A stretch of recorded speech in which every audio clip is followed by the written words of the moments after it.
Намаздын маанилүүлүгү ушундай экен. Кээ бирлерибиз намазга кайдыгер мамиле кылгандарыбыз бар. Бирок бир нерсе аз айтылгандан кийин кайдыгер болбой калабыз иншалла. Hazreti Ali radıyallahu anhu Peygamber sallallahu aleyhi ve sellem'e getip baratkan mezgilde daha bir neçe namaz sahabalar var. Anam Peygamber ya Ali deydi. Kara dedi. Bayağıl mürzödeki adamlar gösterdi. Mürzöni gösterdi. Bu mürzönün içindekiler az 2 rekat namazın kadırın bilet batken. Biz bilbeydik ekeniz. Az namaz okuyup koyduk da bunun kadırına çünkü yok. Jetken de jokpuz hazır. Yine Allahu Ekber okuyup koyduk maşallah bu oldu. Bирок эми анын кадырын кимдер билет экен? Кабырдагы адамдар билет. Азыр кабырдагы адамды сууруп чыксаң, эң биринчи эмне калат десең, балам үй саламын деп айтпак эмес да. Машина берем демек эмес. Жанагы аял менен эркектин ортодо проблеманы унутуп да калмаган. Ал башын саждадан албай түрөлүп калмак кайрачы. Анткени себеп бизге о дүйнө көрсөтүлсө, о дүйнөдөгү болуп аткан нерсе көрсөтүлсө азыр, мүрзөнүн ичинде бир эле кичинекей эле амал көрсөтүлө турган болсочу, анда субханалла бир дагы дүйнөдө кызмат кылып, жанталашып, тытышып, мушташып аткан адам калбай калмак экен да. Бизге бул дүйнөнү жеңил кылган себебинен Алла Таала бизге көрсөтпөй койду тугандар. Эмне кылыптыр? Катып койду. Кайып кылып парданын аркасына коюп койду. Эгерде бул ачык болгондо, анда башкача болмок. Ошол себептен көзгө көрмөгөн кайыпка ишенүү бизге парыз болду. Ошо болот деп ишене турган деңгээлде болушубуз керек да. Ошол намазды канча адамдар мындай көңүл бурбайт. Эми эртең окуйм, бүрсүгүн окуйм, пенсияга чыкканда окуйм, дагы бирин окуйм деп жүрүп атпайбы? Жок, бул жаңылыштык. Дагы бир нерсеге көңүл буралы. Маанилүүлүгүн караңыздар. Бир маал намаздын калып калышы дейт да. Ушунчалык деңгээлде экен, пайгамбар үй бүлөң, анан бүт дүйнөңдүн баардыгы жок болуп кеткендей экен. Мында калып калды намаз, бир намаздын калып калды. Үй бүлөң, бүт нерсең жок болуп кеткендей экен. Дагы бир маанилүүлүгүн карагыла. Эң биринчи кыяматта сурак намаздан болот экен. Дагы бир нерсесин карагыла. Эгер ошол намазың өтүп кетсе, калган баардыгы жеңил өтөт экен уже. Эгер намазың өтпөй кала турган болсо, анда калганына айтыш оор да. Ошол себептен бул сахабанын айтып атканы, ушуну окусам да, ушуну кылсам, мен бейишке киремби? Адхулул жаннат. Пайгамбар, ооба да, наам, ооба бейишке киресиң сен. Бирок эмне экен, ушул нерсеге мындай маани бериш керек. Мен дайыма айтып берем да, Куранда бир аят бар да, мааниси ушундай: акылдуулар, акыл жүгүртпөйсүңөрбү деп. Аллах айтат буламчы. Акылдуу дегенде бул Алла Таала бизге кайрылып атат, мусулмандарга. Бизге кайрылып атат. Мен авалким кээ бир айтышы мүмкүн да, алымдар биз жок, бул жерде бүт авам нас, бүт адамзатка кайрылып атат деши мүмкүн. Бирок ушу мечитте азыр биздин ооз менен Алла силерге кайрылып атат азыр. Акыл жүгүртпөйсүңөрбү? Качанга чейин ибадатыңарга сус болосуңар? Качанга чейин субханалла жалкоолоносуңар? Качан даярдык башталат? Наз бардыгы тең кыш келет деп кышка 10 тонна көмүр даярдап коюшту турабы? Кээ акчалар даярдады, согумдарды союп даярдап койду. Эртең жазга болсо кээ так жазда эмне себем деп, мисалы дыйкан азыр жанакыл буудайын алып атат, картошкасын алып атат, солярканы алып коюн, арзан кезде даярданып атат, карасаң. Бирок пайгамбар акылдуу адам бул ахиретине даярданган адам деди. Эми кантип даярданабыз десе, мына ошо азыр окуп аткан намазыбыз деле камил деңгээлине чыгаралы. Мында кемел, толук кандуу мындай окуп атканда Алла көрүп тургандай окуйлу. Ахиретибиз алдыбызда, мына тосогубуз бул жерде турат мынакей. Бейиш алдыда ушундай бир ниетте окуйлу да. Ушу намазым акыркы намазым деп окуйлу. Эгерде кимде ушу сезим болбой аткан болсо, анда субханалла намазды кайра кайрылсын, ойлонуп көрсүн. Ушундай.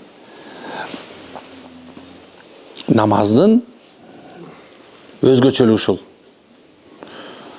3 өзгөчөлүгү бар. Мисалы айта турган болсо, 2000ден ашкан пайдасы бар. Ал сөз жок. Бирок дейин дегеним, мынекен 3 өзгөчөлүгү. Биринчиси, сен кул экениңди билгизе турган нерсе бул. Сен Кудайдын кулу болдуңбу, мисалы, иман келтирдим деп атасың да, туурабы? Иман келтирдим, Аллага ишенем дедиңби? Эми биринчи ишенгениң белгиси бул намаз окуганың. Экинчиси, сен намазга турган мезгилде Алла Таала менен сүйлөшө турган убакыт. Алла менен сүйлөшөсүң. Үчүнчүсү, бул намазың сени же бейишке, же болсо субхана бул дүйнөдөгү бардык жакшылыктарга же бейишке апарат. Болду мынакей. Өзгөчө ушул. Эч качан субханалла намазыңарды калтырбаңыздар. Бирөө кылычыңда мына акыркы мына өлүм жазасы келди. Өлүм жазасы келди. Мынекен токтоп 2 рекет намаз окуп алайын. Жашоодо ушунчалык чоң чечилбей турган маселе болуп атат. 2 рекет намазга туралы. Бир нерсе баштаган атасың. Үйлөнгөн атасың, мисалы алса, же иш баштаган атасың, же бирөө менен шерик бир нерсе болгон атасың. Жашоодо негизги бир маселе пайда болду, 2 рекет намаз окуйлу. Анаттар бар, мисалы алса, тобо намазы, гажат намазы, истихара намазы. Эми сен Аллах менен түзмө-түз дайым такай сүйлөшүптүр, Аллах Тааланын жардам түзмөс көргөсө, анда түн үчүндө тур намазга. Түн үчүндө. Качан Алланын кудурети биринчи асманга түшкөн мезгилде, бар бекен сурай тургандар, берейин деп турган мезгилде тур. Мына. Эми орозо турсаң айта турган көп нерсе бар. Айтайын дегеним, бул айт сахаба сурат да, я Расулалла, мен орозосун тутсам, жылкы бир жылында отурган бир орозону. Карасаң кандай нерсе. Бул эми орозо менен 2 ай, Ражаб айы менен Шабан, Рамазан 2 ай калды мынакей. Баарыңыздар Ражаб айыңыздар менен куттуктайм, субханалла. Ражаб айына туш келдик, азыр ибадаттарыбыз, орозолор кармаса жакшы болот да. 3 күндүк, 1 күндүк болсо да орозо кармап коюңуздар. Садака көп бергиле, ибадат көп кылла дегендей. Бул ушундай нерсе да пайгамбар саллаллаху алейхи вассалам Рамазанга жеткиз деп, Ражабка жеткенге шүгүр, эми Рамазанга жеткиз деп дуа кылган экен. Андан кийинкиси адал менен некен, адалды адал деп, арамды арам деп билүү. Бул азыркы заманда өтө актуалдуу.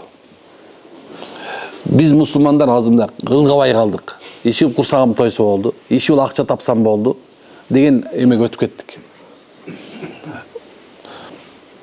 Адал нерсе, тырмагыңдын кирин сорсоң дагы, эгер адал болуп турган болсо, сен сөзсүз бүгүнбү, эртеңби субханалла бул дүйнөнүн жакшылыктарына жетесиң. Ал гарантия. Анген Алланын жардамы ушул эки. Эгер Алла арам деп койсо, ошондон көп пайда түшө турган болсо, кылбай койсоң, бирок адал болуп, бирок кичинекей аз эле нерсе болуп турган болсо, ошондо субхана береке бар. Алланын жардамы сөзсүз келет. Улуу табийиндердин бирөөсүнө ушундай бир чоң бир эме болот, мүмкүнчүлүк берилет. Ага ушундай бийлик да берилет, мансап да, ошондон кийин акырында ага чоң бир суммадагы нерсе келгенде ушундай бир сөз айткан экен. Ушуну алып дейт да, жыргагандан көрөк да, андан керек жердин астында өлүп де, жердин астында куртка желгеним жакшы деп айткан экен да. Чоң нерсе, бул аябай чоң сөз.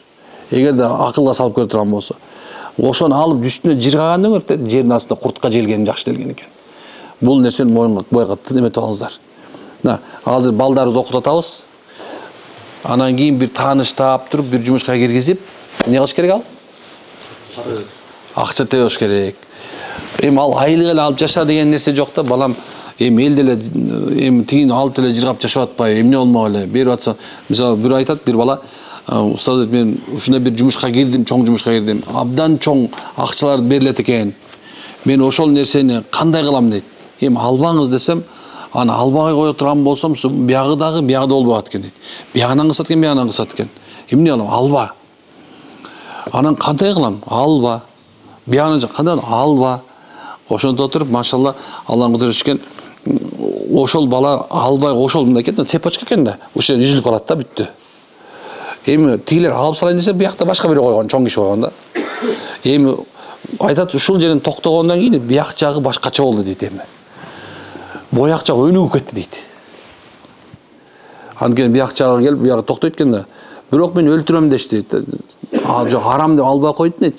Эми Алла Таала сүйгөн биягынан бер дейт. Көрсө ошол экен, бирөө токтош керек да ошол жерденчи. балдарга зейин куруп атканда мен айттым го баягыда умрага барганыбызда карасак бир кичинекей баланы мындай эметип коюп, арабтардын балдарынан же башка жактын баласы эметип коюп кичинекей бала лаббайк лаббайк деп кыйкырып баратат да. Мындай карап коем, субханалла. Биздин балдарыбыз кайсы зейин куруп атат биздикине. Зейин. Биздикине субханалла акча табышың керек, момда кылышың керек, жакшы жашашың керек, чоң жаш болушуң керек, куртой болушуң керек, президент болушуң керек, кичинекей бала любой сарсаң депутат болом деп атат. Зейин курулуп калган. Bir ibadатка мыйза акча тыйыны бар, бүт нерсеси бар, бирок бар десең, же болбосо бир нерсе кыл дей турган болсоң, эмне аткан, андан лучше кире бериш курам деп айтат да бар таңчы. Ошондо некен пайгамбар айтып аткан, киресиң бейишке дейт. Бирок ушулар туура болуш керек экен. Аракет кылабызбы? Кечөөн бир жакшы бир эме көрдүм. Бир кичинекей кызды сен ырдаганды билесиңби? Ырдап берчи, мен мусулманкамын, ырдабайм дейт. А сен bir мечтаң барбы десе, ооба дейт, бейишке кириш дейт да. Бир болт этчи да. Анан суразым барып деле баламай сурадым да. Балам, ырдап берсем, мына елка балады баштаса болобу? Мечтаң барбы десем, бар дедим, эмне айфон дейт да. Апей дедим, субханалла. Мен ушунча адамга эме кылып атып, өзүнүн баламын унутуп калыптым мен.